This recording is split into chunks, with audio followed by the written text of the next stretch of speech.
Hello friends, welcome to R V tailoring and aari embroidery. ಇವತ್ತಿನ ವಿಷಯದಲ್ಲಿ motivation video ಜೊತೆಗೆ ಇಲ್ಲಿ ನಾನು ತೋರಿಸ್ತಾ ಇರುವಂಥದ್ದು ಒಂದು ಫ್ರಂಟಲ್ಲಿ ಬ್ಲೌಸಲ್ಲಿ ಫ್ರಂಟು ಫಿಟ್ಟಿಂಗು ಹೇಗೆ ನಾವು ಮಾಡೋದು, ಒಂದು ಕ್ರಾಸ್ ಬೆಲ್ಟನ್ನು ಸೇರಿಸೋದಾಗಿರ್ಬೋದು, ಮತ್ತು ಒಂದು ಡಬಲ್ ಸಿಂಗಲ್ ಪಟ್ಟಿನ ಸೇರಿಸೋದಾಗಿರ್ಬೋದು, ಮತ್ತು ನಮಗೆ ಟಕ್ಸ್ಗಳನ್ನು ಫ್ರಂಟಲ್ಲಿ ಟಕ್ಸನ್ನು ಹಿಡಿತೀವಿ ನೋಡಿ, ಅದನ್ನು ಸೇರಿಸೋದಾಗಿರ್ಬೋದು. ಇದು ಎಲ್ಲದರ ಬಗ್ಗೆ ಮಾಹಿತಿನ ಕೊಡ್ತಾ ಹೋಗ್ತೀನಿ. ಈಗ ನಾವು ಕ್ರಾಸ್ ಬೆಲ್ಟನ್ನು ಅಟ್ಯಾಚ್ ಮಾಡ್ಕೊಳ್ಳುವಂಥ ಟೈಮು. ಈ ಟೈಮಲ್ಲಿ ನಾವೇನು ಮಾಡಬೇಕು, ಅದೇ ಥರದ ಪೀಸ್ 2 ಪೀಸ್ ಹಾಕಿದ್ರೂ ಆಗುತ್ತೆ, ಇಲ್ಲ 1 ಪೀಸ್ ಹಾಕಿದ್ರೂ ಆಗುತ್ತೆ. ನಾವು ಇಲ್ಲಿ ಮಾಡುವಂಥದ್ದು ಬಟ್ಟೆ ಗಟ್ಟಿಯಾಗಿದೆ ಅಂದರೆ 2 ಪೀಸ್ ಸಾಕು. ಬಟ್ಟೆ ಸ್ವಲ್ಪ ತೆಳುವಿದೆ ಅಂತಾದರೆ ಒಂದು 3 ಪೀಸ್ ಬೇಕಾಗತ್ತೆ ನೋಡಿ. ನಾವು ಮೇನಾಗಿರೋ ಕಟ್ ಮಾಡ್ಕೊಂಡಿರುವಂತಹ ಕ್ರಾಸ್ ಬೆಲ್ಟನ್ನು ನಾವೇನು ಮಾಡಬೇಕು, ಒಂದು ಕಡೆ ಸ್ಟಿಚ್ ಮಾಡುವಾಗ ಅದನ್ನು ಮೇಲ್ಗಡೆ ಹಾಕೋಬೇಕು, ಇನ್ನೊಂದು ಕಡೆ ಸ್ಟಿಚ್ ಮಾಡುವಾಗ ಕೆಳಗಡೆ ಹಾಕೋಬೇಕು. ಮತ್ತು ಈಗ ಸ್ಟಿಚ್ ಮಾಡ್ತಾ ಇರುವಂಥದ್ದು ಏನು ಅಂತ ನೀವು ನೋಡೋದಾದರೆ, ಒಂದು ನಾವು ಸೈಡಲ್ಲಿ ಹಾಕಿರ್ತೀವಿ ನೋಡಿ, ಮೇನ್ ಫ್ಯಾಬ್ರಿಕ್ ಅಲ್ವಲ್ಲ, ಅದರ ಪಕ್ಕದಲ್ಲಿ ನಾವು ಕೂಳೆ ಮೇಲೆ ಹೊಲಿಗೆ ಅಂತ ಹೇಳ್ತೀವಿ, ಅದನ್ನು ಹಾಕಿದ್ರೆ ನಮಗೆ ಫೋಲ್ಡಿಂಗು ನೀಟಾಗಿ ಆಗುತ್ತೆ. ಒಂದು ಇದನ್ನು ಅಷ್ಟೇ ಅಪೋಸಿಟ್ ಸೈಡು, ಒಂದು ಈ ಕಡೆ ಸೈಡ್ ರೈಟ್ ಸೈಡಲ್ಲಿ ಹಾಕಿದ್ರೆ ಒಂದು ಲೆಫ್ಟ್ ಸೈಡಲ್ಲಿ ಹಾಕಬೇಕು. ಈ ರೀತಿ ಹಾಕೋದ್ರಿಂದ ನಮಗೆ ಪರ್ಫೆಕ್ಟ್ ಆಗಿರುವಂಥ ಕ್ರಾಸ್ ಬೆಲ್ಟ್ ನಮಗೆ ರೆಡಿಯಾಗಿಬಿಡತ್ತೆ. ಇದನ್ನು ಫಸ್ಟು ನಾವು ಸ್ಟಿಚಿಂಗ್ ಮಾಡುವಾಗ, ನಾನು ಸ್ಟಿಚಿಂಗ್ ಮಾಡುವಂಥದ್ದು ಎಕ್ಸ್ಪೆಷಲಿ ಫಸ್ಟು ನಾನು ಕ್ರಾಸ್ ಬೆಲ್ಟಿಂದನೇ ಶುರು ಮಾಡ್ಕೊತೀನಿ ಬ್ಲೌಸನ್ನು ಸ್ಟಿಚಿಂಗ್ ಮಾಡೋದಕ್ಕೆ. ಕ್ರಾಸ್ ಬೆಲ್ಟನ್ನು ರೆಡಿ ಮಾಡಿ ಇಟ್ಕೊಂಡು ಈಗ ಟಕ್ಸ್ಗಳನ್ನು ಹಾಕೋದಕ್ಕೆ ಬರುವಂಥದ್ದು. ಟಕ್ಸ್ಗಳನ್ನೂ ಅಷ್ಟೇ ಸೆಂಟ್ರಲ್ಲಿ ಫೋಲ್ಡ್ ಮಾಡಿಕೊಂಡು, ಇದನ್ನೆಲ್ಲ ನನ್ನ ಪ್ರೀವಿಯಸ್ ವೀಡಿಯೋದಲ್ಲಿ ಈಗಾಗಲೇ ಎಷ್ಟೆಷ್ಟು ಇಂಚಿಗೆ ಮಾಡಬೇಕು ಅನ್ನೋಂಥದ್ದನ್ನು ನಾನು ಈಗಾಗಲೇ ತೋರಿಸ್ಕೊಟ್ಟಿದ್ದೀನಿ. ಅದ್ರ ಬಗ್ಗೆ ಆ ರೀತಿಯೇ ನೀವು ಫಾಲೋ ಮಾಡೋದ್ರಾಗತ್ತೆ. ಇಲ್ಲಿ ನೋಡಿ, ಒಂದು ಅಂದಾಜು ಮೇಲೆ ಈಗ ನೆಕ್ ಇದೆಯಲ್ಲ, ನಿಮಗೆ ಡೌಟ್ ಬರ್ತದೆ ಅಂತಂದರೆ, ಮುಂದೆ ನಮಗೆ ರೌಂಡ್ ನೆಕ್ ತೆಗೆದಿರ್ತೀವಿ ನೋಡಿ, ಎಲ್ಲಿಂದ ತೆಗೆದಿದ್ದೀವಲ್ಲ ಆ ರೌಂಡ್ ನೆಕ್ ಎಂಟ್ರೆನ್ಸ್ ಮತ್ತು ಎಂಡಿಂಗು, ಸ್ಟಾರ್ಟಿಂಗ್ ಮತ್ತು ಎಂಡಿಂಗ್ ಅಲ್ಲಿವರೆಗೆ ಮಧ್ಯ ಟಕ್ಸ್ ಬಂದರೆ ಸಾಕಾಗತ್ತೆ. ಮಧ್ಯೆ ಒಂದು 2 ಇಂಚು ಗ್ಯಾಪ್ ಬಿಟ್ಟು ನೋಡ್ತಾ ಇದ್ದೀರಲ್ಲ, ಆ ಕಡೆ ಈ ಕಡೆ ಸ್ಟಿಚ್ ಹಾಕ್ಕೊಳ್ಳೋದು.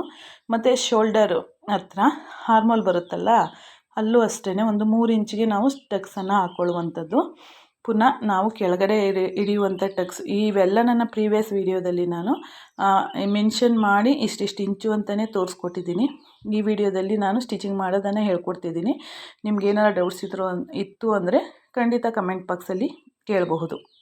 ಈಗ ನೋಡಿ, ಈ ಕಡೆಯೂ ಅಷ್ಟೇ ಸೇಮ್ ಮೆಸರ್ಮೆಂಟಲ್ಲಿ ಸ್ಟಿಚ್ ಮಾಡ್ಕೊಳ್ಳುವಂಥದ್ದು. ಈ ರೀತಿ ನಾವು ಒಂದು ಪ್ರಾಪರಾಗಿ ಪರ್ಫೆಕ್ಟಾಗಿ ನಾವು ಸ್ಟಿಚ್ಚನ್ನು ಮಾಡೋದನ್ನು ಕಲ್ತ್ಕೊಂಡ್ರೆ, ನಿಮಗೆ ಸುಮಾರು ಜನ ಹೇಳ್ತೀರಾ ಬಟ್ಟೆಗಳು ಸಿಗಲ್ಲ ಅಂತ. ಖಂಡಿತವಾಗ್ಲೂ ನಿಮ್ಮ ಕೆಲಸ ನೀಟಾಗಿದೆ ಅಂತ ಅನ್ನೋದಾದರೆ ನಿಮಗೆ ಬಟ್ಟೆ ಬರಲ್ಲ ಅನ್ನುವಂಥದ್ದಿಲ್ಲ. ಜೊತೆಗೆ ಅಡ್ವರ್ಟೈಸ್ಮೆಂಟ್ ನಾವು ಇಲ್ಲಿ ಸ್ಟಿಚ್ ಮಾಡ್ತಿದ್ದೀವಿ ಅನ್ನುವಂಥದ್ದು ಒಂದಷ್ಟು ಜನಕ್ಕೆ ಗೊತ್ತಾಗಬೇಕು. ಆ ರೀತಿ ನೀವು ಮಾಡಬೇಕಾಗತ್ತೆ.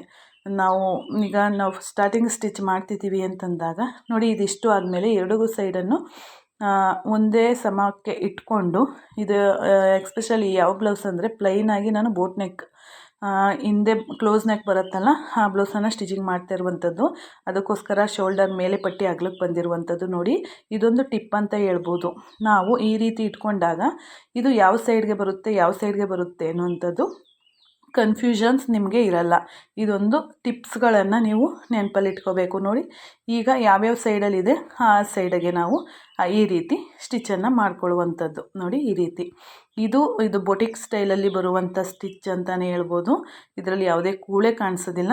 ಆ ರೀತಿ ಸ್ಟಿಚ್ ಮಾಡ್ಕೊಳ್ಳೋವಂಥದ್ದು. ನನ್ನ ಮಾತಿನ ಜೊತೆಗೆ ನೀವು ವಿಡಿಯೋನು ಅಬ್ಸರ್ವ್ ಮಾಡಿ ಯಾವ ರೀತಿ ಸ್ಟಿಚ್ ಮಾಡ್ತಿದ್ದೀನಿ ಅಂತ.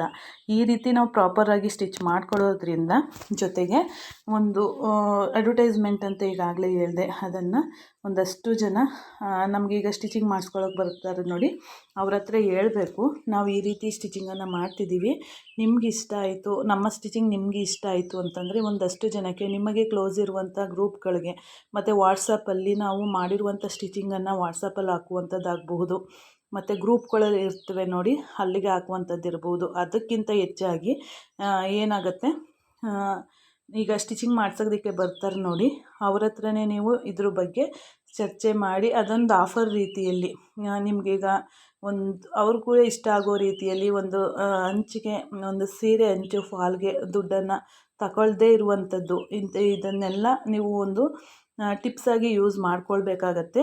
ನಮಗೆ ಕರೆಕ್ಟಾಗಿ ಕಸ್ಟಮರ್ ಏನು ಬಟ್ಟೆಗಳು ಹೆಚ್ಚಾಗಿ ಬರೋವರೆಗೂ ಒಂದು ಸತಿ ನಿಮ್ಮಲ್ಲಿ ಕೆಲಸ ನೀಟಾಗಿದೆ, ಅಂತ ಗೊತ್ತಾಗ್ಬಿಟ್ರೆ ನಿಮಗೆ ಕಸ್ಟಮರ್ ಯಾರೆಲ್ಲ ಬರ್ತಾರಲ್ಲ ಅವರಿಂದ ಹೆಚ್ಚು ಹೆಚ್ಚು, ಈಗ ಅವರು ಒಬ್ಬರು ಬಂತು ನಿಮ್ಮ ಹೊಲಿಗೆ ನೀವು ಹೊಲಿಯುವಂಥ ಸ್ಟೈಲ್ ಆಗ್ಬೋದು, ನೀವು ಕೊಡುವಂಥ ಫಿನಿಶಿಂಗ್ ಆಗ್ಬೋದು, ಇವೆಲ್ಲ ನೀಟಾಗಿತ್ತು ಅಂತಂದರೆ ಖಂಡಿತವಾಗ್ಲೂ ಅವ್ರ ಕಡೆಯಿಂದ ಅವ್ರ ಅಕ್ಕ ತಂಗಿಯರ ಬ್ಲೌಸ್ಗಳಾಗಬಹುದು, ಮತ್ತು ಅವ್ರ ಕಡೆ ಯಾರ್ದಾದ್ರೂ ಮದುವೆ ಬ್ಲೌಸ್ಗಳಾಗ್ಬೋದು, ಆ ರೀತಿ ಎಲ್ಲ ಬರುವಂಥದ್ದು. ಇದೇ ರೀತಿ ನನಗೂ ಸ್ಟಿಚಿಂಗಿಗೆ ಬರುವಂಥದ್ದು ಕೇವಲ ಒಂದೇ ಊರು ಒಂದೇ ಏರಿಯಾ ಅಂತ ಏನಿಲ್ಲ ನಮಗೆ.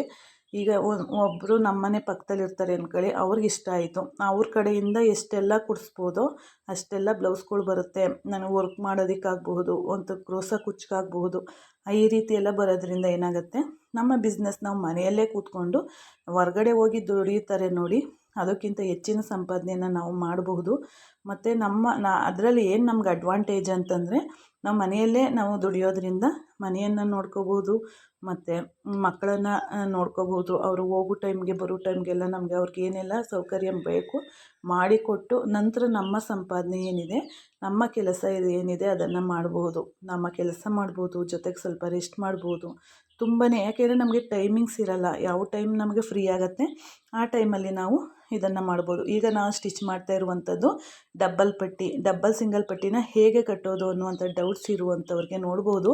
ಇಲ್ಲಿ ನಾನು ಉಲ್ಟಾ ಮಾಡಿದ್ದೀನಿ, ಎಲ್ಲಿಯಾದರೂ ಒಂದು ಪಾಯಿಂಟ್ ಕೂಳೆ ಕಾಣಿಸ್ತಿಲ್ಲ ನಿಮಗೆ. ಕೆಲವರಿಗೆ ಕೂಳೆದೇ ಒಂದು ಪ್ರಾಬ್ಲಮ್ ಇರುತ್ತೆ, ಅದು ಚುಚ್ಚುತ್ತೆ ಅನ್ನುವಂಥದ್ದು ತುಂಬ ಜನದ ಕಂಪ್ಲೇಂಟು. ಅದಕ್ಕೋಸ್ಕರ ನಾನು ಯಾವಾಗಲೂ ಇದೇ ರೀತಿ ಸ್ಟಿಚ್ ಮಾಡುವಂಥದ್ದು. ಬೋಟಿಕ್ಕಲ್ಲಿ ಯಾವ ರೀತಿ ಸ್ಟಿಚ್ ಮಾಡ್ತಾರೆ ನೋಡಿ, ದೊಡ್ಡ ದೊಡ್ಡ ಬೋಟಿಕ್ಕಲ್ಲಿ ಆ ರೀತಿಯೇ ನಾನು ಸ್ಟಿಚ್ ಮಾಡುವಂಥದ್ದು. ತುಂಬಾ ಚೆನ್ನಾಗಿ ಬರುತ್ತೆ, ಮತ್ತು ಎಲ್ಲೂ ಚುಚ್ಚುತ್ತೆ, ಕೂಳೆ ಕಾಣಿಸುತ್ತೆ ಅನ್ನುವಂಥ ಪ್ರಾಬ್ಲಮ್ಸ್ ಎಲ್ಲೂ ಬರೋದಿಲ್ಲ. ಹೀಗಾಗಿ ನೀವು ಈ ರೀತಿ ಎಲ್ಲ ನೀವು ಒಂದೊಂದು ಟಿಪ್ಸ್ಗಳನ್ನು ನೀವು ಮಾಡಿಕೊಂಡು ಹೋಗಬೇಕಾಗತ್ತೆ. ಈ ರೀತಿ ನಾವು ಮಾಡೋದ್ರಿಂದ ನಮ್ಮ ತಿಂಗಳ ಸಂಪಾದನೆ ಏನಿದೆ ಎಲ್ಲ ಜಾಸ್ತಿ ಆಗುತ್ತೆ. ನಮಗಾಗ ಏನಾಗುತ್ತೆ, ಈಗ ನಾವು ಹೊರ್ಗಡೆ ಹೋಗಿ ದುಡಿತೀವಿ ಅಂತಂದರೆ ಅಲ್ಲಿ ಎಲ್ಲ ಸುಮಾರು ಕಂಡೀಷನ್ಸ್ ಇರುತ್ತೆ. ಇಂಥ ಟೈಮ್ಗೆ ಹೋಗಬೇಕು, ಮತ್ತು ಇಂಥ ಟೈಮ್ಗೆ ಬರಬೇಕು, ನಮಗೆ ರಜಾ ಇಲ್ಲ, ಮತ್ತು ನಮ್ಮ ಪರ್ಸ್ನಲ್ ಕೆಲಸಗಳಿಗೆ ರಜಾ ಸಿಗೋದಿಲ್ಲ. ನಮ್ಮ ಕೆಲಸ ಹಾಗಲ್ಲ, ನಮಗೆ ಇವತ್ತು ನಮ್ಮದೇನೋ ಒಂದು ಪರ್ಸ್ನಲ್ ಕೆಲಸ ಇದೆ ಅಂದರೆ ಆರಾಮಾಗಿ ಮುಗಿಸ್ಕೋಬೋದು. ಇವತ್ತಿನ ಕೆಲಸನ ನಾವು ಪೋಸ್ಟ್ಪೋನ್ ಮಾಡಿ ನಾಳೆ ಮಾಡಬಹುದು. ಇದನ್ನು ನಾವು ತುಂಬಾ ಇಷ್ಟಪಟ್ಟು ಮಾಡಬೇಕು ಅಂಥ ಕೆಲಸ. ಯಾಕೆಂದರೆ ನಮಗೆ ನಾವೇ ಯಜಮಾನ್ರಲ್ಲಿ. ನಾವೇನು ಕಸ್ಟಮರ್ಗೆ ಇನ್ ಟೈಮ್ಗೆ ಯಾರದ್ದು ಬ್ಲೌಸ್ ತಗೊಂಡ್ರೂ ನಾವು ಒಂದು ವಾರ ಅಂತಲೇ ತಗೊಂಡಿರ್ತೀವಿ. ಜೊತೆಗೆ ಅರ್ಜೆಂಟ್ ಅಂತ ಬಂದಾಗ ಅಷ್ಟೇ ನಮಗೊಂದು ಸ್ವಲ್ಪ ರಿಸ್ಕು, ಮತ್ತು ಹಬ್ಬದ ಸೀಸನ್ಸ್ಗಳಲ್ಲಿ ಈ ರೀತಿ ಆಗುವಂಥದ್ದು. ಹಾಗಾಗಿ ನಮಗೂ ಪರ್ಸ್ನಲ್ ಕೆಲಸಗಳಿರುತ್ತೆ, ಹೊರಗಡೆ ಹೋಗೋದಿರುತ್ತೆ. ಪ್ರತಿಯೊಂದನ್ನು ನಿಭಾಯಿಸ್ಕೊಂಡು ನಾವು ಮನೆಯಲ್ಲೇ ಮಾಡೋದ್ರಿಂದ ನಾವು ಕೆಲವರು ಅನ್ಬೋದು ಶಾಪಲ್ಲಾದರೆ ಬಟ್ಟೆ ಬರ್ತವೆ ಅಂತ.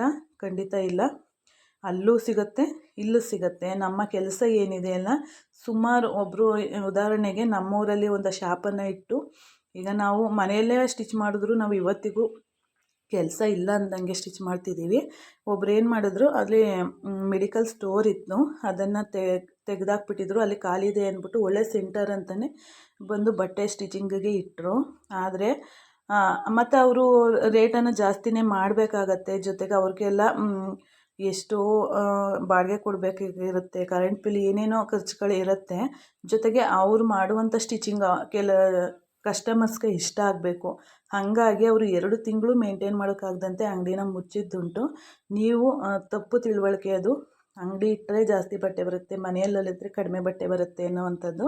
ನಾವು ಮಾಡುವಂಥ ಕೆಲಸ ಎಲ್ಲಿ ಮಾಡಿದ್ರೂ ಕೆಲಸ ನೀಟಾಗಿದೆ ಅಂತ ಆದಾಗ ಖಂಡಿತ ನಮಗೆ ಕೆಲಸ ಸಿಕ್ಕೇ ಸಿಗುತ್ತೆ. ಜೊತೆಗೆ ನಾವು ಮಾಡುವಂಥ ಡೆಡಿಕೇಶನ್ ಇರ್ಬೋದು, ನಾವು ಎಷ್ಟು ಹಾರ್ಡ್ ವರ್ಕ್ ಮಾಡ್ತೀವಿ, ಇನ್ ಟೈಮಿಗೆ ಕೊಡ್ತೀವಿ, ಮತ್ತು ಫಿನಿಶಿಂಗ್ ನೀಟಾಗಿದೆ, ಮತ್ತು ಅವರು ಕೊಡುವಂಥ ಹಣ ಏನಿದೆ ಚಾರ್ಜ್ ವರ್ತಾಗಿದೆ ಅಂತ ಅವ್ರಿಗನ್ಸಿದ್ರೆ ಖಂಡಿತವಾಗ್ಲೂ ಅವರು ಕೊಟ್ಟು ಅವ್ರ ಕಡೆಯಿಂದನೂ ಬಟ್ಟೆಗಳು ಕೊಡಿಸುವಂಥದ್ದು ತುಂಬಾ ಇದೆ.